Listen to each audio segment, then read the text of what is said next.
बढ़ते जा रही है भैया। मोदी ने देखो पहले 1180 का सिलेंडर था तो बहनों को सौगात देके 950 कराया। अभी भी हमारे नागपुर में 1100 का ही मिल रहा है सिलेंडर। दिल्ली में 800 कुछ का मिल यहाँ मिल रहा, नागपुर में कम नहीं किया उसने रेट। सिलेंडर का रेट 1100 फिर से हो गया, 1100 रुपए हो गया है। 950 का है, जबकि फिर से रेट बढ़ाया। और पेट्रोल का बंद करा दिया। बूटी बोरी से पेट्रोल आता था ट्रक में, वो भी ट्रक वाले हड़ताल पे चले गए। क्या लग रहा है मोदी गवर्नमेंट आने पे महंगाई बढ़ी है या मतलब जिस सामान्य स्तर से? देखो महंगाई बढ़ना तो एक सामान्य प्रक्रिया है जो वो शुरू से बढ़ता आ रहा है और हमेशा बढ़ता जाएगा। एक जमाना था कि 5 रुपए लोगों की सैलरी होती थी, आज के डेट में 50,000 भी सैलरी होते हैं, ठीक है। तो महंगाई क्या लग रहा है कि महंगाई जो मुद्दा जो सामान्य स्तर से अधिक बढ़ रहा है या नॉर्मल बढ़ रहा है? अभी और बढ़ेगा भैया। और ये मंदिरों में भी आप जो सिलेंडर की बात बता रहे हो, सिलेंडर में कितना बढ़ गया? पहले 1080 था, 950 किया, अभी 1100 का मिल रहा है हमारे यहाँ नागपुर में। फिर से 150 रुपए बढ़ा दिया मोदी ने। एक बात बताइए, 2004 में जो पेट्रोल डीजल मिल रही थी इंडिया में, वो था 36 रुपए लीटर।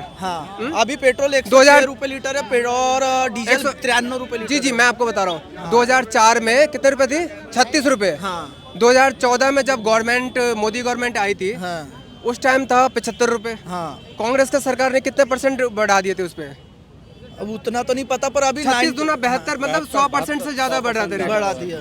तो समथिंग 75 के आसपास, 80, कहीं 75 था, कहीं 80 था, कहीं 85 भी था, अलग अलग रेट था। पर अभी रेट ज्यादा है तो 80 मान के चलते हम लमसम, अगर 75 भी था, ठीक है, 10 साल 2004 से 14 तक में 10 साल में कितना बढ़ गया? डबल बढ़ गया रेट, डबल से भी ज्यादा। और पेट्रोल तो अभी 2014 से 2024 10 साल फिर हो गए, फिर डबल हो जानी चाहिए थी रेट। डबल हो गया क्या? 106 रुपए चल रहा है अभी। 106 तो महंगाई बढ़ा, जितना बढ़ना चाहिए, जितना कांग्रेस ने बढ़ाया था उतना बढ़ा गवर्नमेंट। अभी कम हुआ है, थोड़ा कम बढ़ा है ना महंगाई।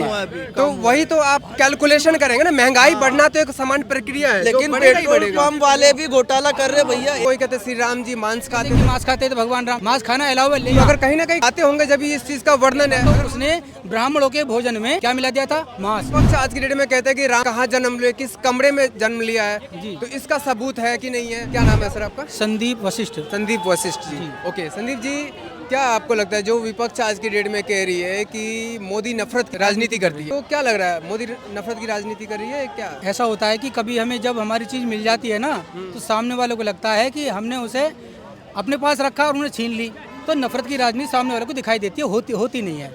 अच्छा, हो नहीं रही है जी। क्या लग रहा है जो महंगाई के मुद्दे पर जो विपक्ष का मानना है कि महंगाई मोदी जी ने बहुत बढ़ा दी? महंगाई है कहाँ?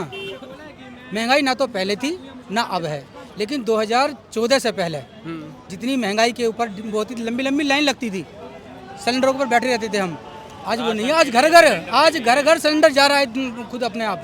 नए कनेक्शन मिलना तो मुश्किल ही था, 2014 से पहले बहुत मुश्किल से मिल पाता था। 10-10 हजार रुपए के कनेक्शन थे, आज फ्री में सब कुछ है। ब्लैक होती थी चीजें, जुगाड़ लगाई जाती थी कि मतलब मिलेगा सिलेंडर, मिलेगा ही नहीं मिलेगा, निराश हो जाते थे कि ट्रक आया और आती खाली हो गया। क्यों हो गया? क्योंकि वो सारे ब्लैक में चला जाता था। आज वो नहीं है। आज सीधे आप मैं सही रूप में कह रहा हूँ कि मैंने मीडिया पर फोन चलाना 2014 के बाद सीखा सही रूप में, क्योंकि डिजिटल जिस वक्त इंडिया बना था उस वक्त के बाद में सब चीजें क्लियर हो गई। अब घर बैठे हम बुक भी कर सकते हैं, पहले लाइन में लगता था, आज मोदी जी हैं, सब कुछ है। जो मतलब आज की डेट में पूरी विपक्ष मिलके जो इन्होंने गठबंधन बता रहे हैं अपने आप को, या ठगबंधन है, वो तो क्या लग रहा है? गठबंधन है, ठगबंधन है? वो ठगबंधन है, गठबंधन है ही नहीं। आज हम लोग कहते हैं इस चीज को लेकर कि भगवान राम के ऊपर जो टिप्पणी करते हैं ना, वो सरासर निरर्थक है, उसका कोई औचित्य नहीं है। क्या जो विपक्ष आज की डेट में कहते हैं कि राम मंदिर कहाँ जन्म लिया, किस कमरे में जन्म लिया है जी, तो इसका सबूत है कि नहीं है? क्या वो अपने 2 पुश्त ऊपर का जो कहाँ कौन से कमरे में जन्म लिया उसका सबूत होगा उनके पास में? ऐसा होता है कि जो अवतार लिया जाता है कि उसका कोई प्रमाण नहीं होता। मैं आपको बताऊं प्रमाण किस लिए नहीं होता, क्योंकि जन्म का जो स्थान है वो 100 गज के दायरे को घेरता है। अब अयोध्या तो सरयू नदी भी है, रामायण के अंदर सरयू नदी का जिक्र क्यों नहीं आके सरयू नदी के तट पर हुआ है? वहाँ अयोध्या में क्यों? क्योंकि पूरा प्रांगण अयोध्या है। और आप एक बात बताइएगा कि जो लोग कहते हैं कि क्या वहीं पे पैदा हुए थे जहाँ मस्जिद टूटी थी या मंदिर बना है? अरे मूर्ख व्यक्ति, तुम्हें ये समझना चाहिए था कि अयोध्या के अंदर भगवान राम पैदा हुए हैं। अयोध्या के कण कण में राम है, कण कण में राम है।